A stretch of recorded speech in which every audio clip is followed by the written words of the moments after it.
Hello बच्चों, मैं हूँ पिंगू और ये है मेरी कहानी। मुझे उम्मीद है कि आपको पसंद आएगी, तो वीडियो को देखिए और एंजॉय कीजिए और अपने दोस्तों से शेयर भी कीजिए। अल्लाह हाफिज।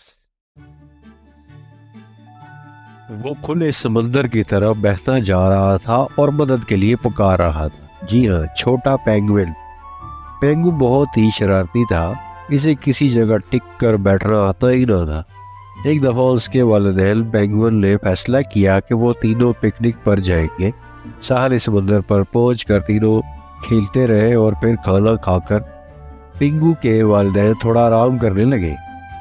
इस दौरान उन दोनों की आंख लग गई, जबकि पिंगू अभी बिल्कुल भी न थका था और वो बहुत खुश था और उसका दिल ही नहीं चाह रहा था कि वो आराम करे। उसने सोचा क्यों ना मैं आस पास के साहिल की सैर करूं और उछल कूद में वक्त गुजारूं। उसने अपने छोटे टेडी बेयर को साथ लिया और आसपास के इलाके देखने के लिए चला गया। पहले तो वो एक ऊंचे टीले पर चढ़ गया और ऊंचे टीले से नीचे की तरफ बैठकर लटकने लगा। इस तरह उसे बहुत मज़ा आया। कुछ देर बाद उसने सोचा क्यों ना वो समंदर के किनारे चलता जाए। समंदर के साहिल का बर्फ से भरा था। ऊंचे ऊंचे बर्फ के पहाड़ और ठंडे पानी के ऊपर बर्फ जमी हुई थी। बड़े बड़े टुकड़ों में चट्टानें फैली हुई थी। वो कलांचे भरता एक दूसरे से बर्फ की सिलों पर आगे बढ़ता रहा। एक दफ़ा उसने बर्फ की एक बड़ी सी सिल पर छलांग लगाई तो उसे ज़ोरदार चटाख की आवाज़ आई।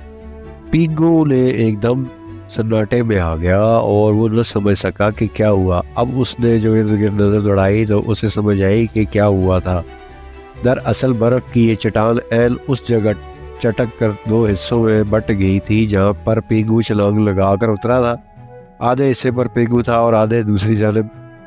उस अचानक पैदा सूरत हाल से पिंगू यकदम खौफजदा हो गया। उसकी बदकिस्मती यूं शुरू हुई। दरमियान से टूटी बर्फ की चट्टान जिस पर वो खड़ा था वो खुले समंदर की तरफ बहना शुरू हो गया।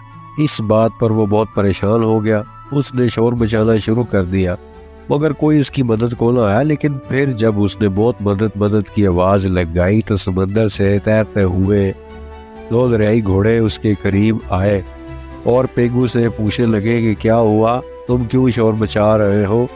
उसने पिंगू की धाड़ बंधी और उसने उनकी दरियाई घोड़ों को बताया कि ये मामला है। उसने बताया कि मुझे तैरना नहीं आता, अब मैं किस तरह अपने अम्मी अब्बा के पास पहुंचूंगा। कहते हुए पिंगू रोने लगा। दरियाई घोड़ों को समझ नहीं आ रही थी कि वो पिंगू किसकी मदद करे।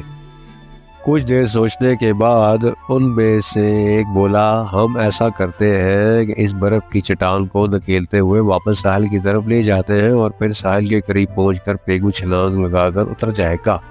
मगर जितनी आसानी से उसने ये मशवरा दिया था इतना आसान ये था नहीं। लेकिन इन दोनों दरियाई घोड़ों ने काफ़ी मुश्किल तक समंदर के किनारे पहुंचा ही दिया और पिंगू छलांग मारकर वो साहिल पर दबकर गिरा। उसने उठकर खुशी से दरियाई घोड़ों का शुक्रिया अदा किया और जल्दी अपने वालिदैन के पास लौट गया और उसने तौबा कर ली कि वो अपने अम्मी अब्बू को बताए बगैर कहीं नहीं जाएगा। तो प्यारे बच्चों, ये थी आज की मज़ेदार कहानी। I hope you enjoyed. अगर वीडियो पसंद आई है तो इसको लाइक कीजिए, चैनल को कीजिए सब्सक्राइब। मिलते हैं नेक्स्ट वीडियो में। Good bye.